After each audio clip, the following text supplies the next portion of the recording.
Trish Bennett is a border bandit from County Leitrim who has settled herself into a Bealoud glade in Fermanagh.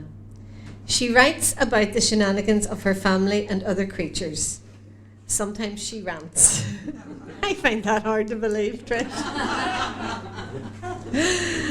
Tonight she's not ranting, but instead reading Time Zoned.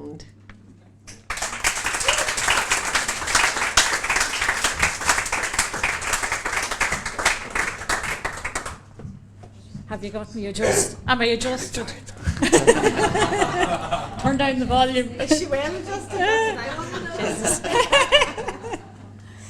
I just want to say thanks to Biddy and Raymond for getting me back. It's great to get back here. It's a good excuse every time. Yeah. And I want to thank Funny Pearls magazine who first published this. It's been around a while from the time when we actually went on decent holidays. So it's about jet lag and being awake and the way your mind works. Time zoned. It was that God-forsaken hour when right-minded folk are asleep. Not my mind. It had endured 24 hours of bodies squeezed together as we humped ourselves across the globe. Now it flirted with the time zone like a floozy. I envied himself, lying beside me in full snore. That way he could slip into sleep. Herself took after the father. She'd a Ted gripped under each arm in the low bed nearby. Her auburn hair was damp with sweat. The makings of a heat rash had begun on her pale cheeks. She wasn't built for this climate. The tip-tap began like an echo in the jungle. My mind, in full flow, remembered the story I'd read to my daughter before she drifted off. Mog, the cat who was scared of the dark. Mog had dreamt that a monster, mouse, dog, bird was chasing him. Maybe Judith Kerr, the author, had seen one at Crazy O'Clock on her holidays. No adult would believe her. So she wrote a children's story to warn them. They'd believe her. I believed her. The bloody thing was outside, leaping between the trees and the roof of our chalet as it shouted, "Cack, cack." Shit. It was humming in harmony with our air conditioning. Was aliens based on a true story? Because it sounded like Sigourney Weaver and her roadshow were about to land in on top of us. I realised what the monster was when the taps turned to full. Rain in this place was not rain at home. There was no, maybe it will, maybe it won't. I should bring a coat just in case.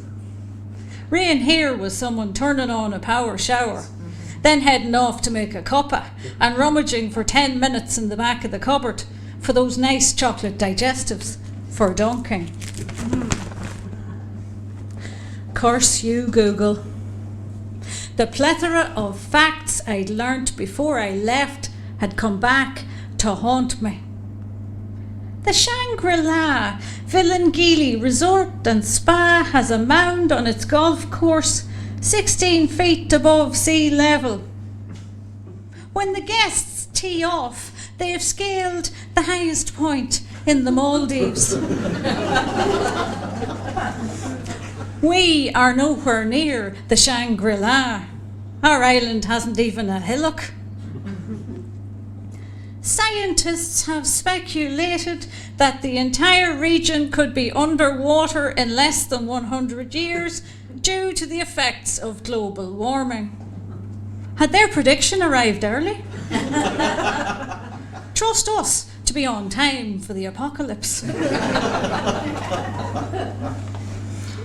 Flood waters can rise to over 30 feet. Flash floods can sweep cars away with only 2 feet of water. Can golf buggies float? The Nemo reef that surrounded the island is stunning, but is it worth drowning over? No matter, for we'd soon be swimming with the fishes. I racked my tortured brain for something useful. A man was rescued after travelling 7 miles out to sea on a lilo. Thank Christ! I'd packed the lilos. No point in lying low now, though. I'll get up and check the level outside in case I have to wake Farticus to inflate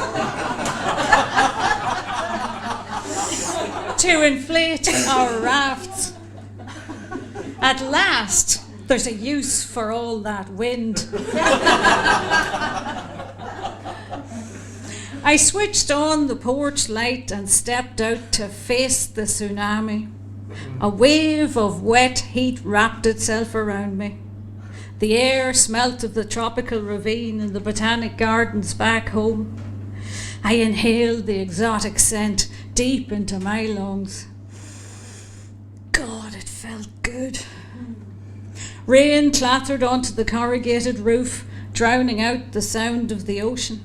I watched it steer into the corrugations and pour out as a waterfall in front. The sand below drank it up. I realised that this place was used to this. It was I who needed to adjust.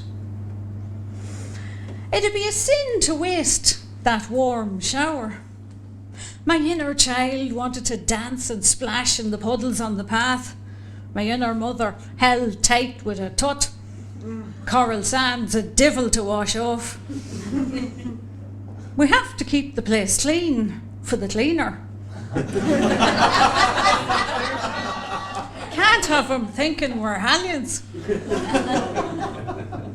Besides, if our Asian neighbours looked out, the sight of a semi-naked ghost having a conniption fit in the downpour might scare the bejesus out of them. I compromised with myself by standing at the edge of the torrent to let the shower caress my legs. When I stretched out my arms, the charge of energy trickled through my fingers. The water was working its magic. My mind began to slow. I slipped back into bed and let the sound of the monsoon sweep me away.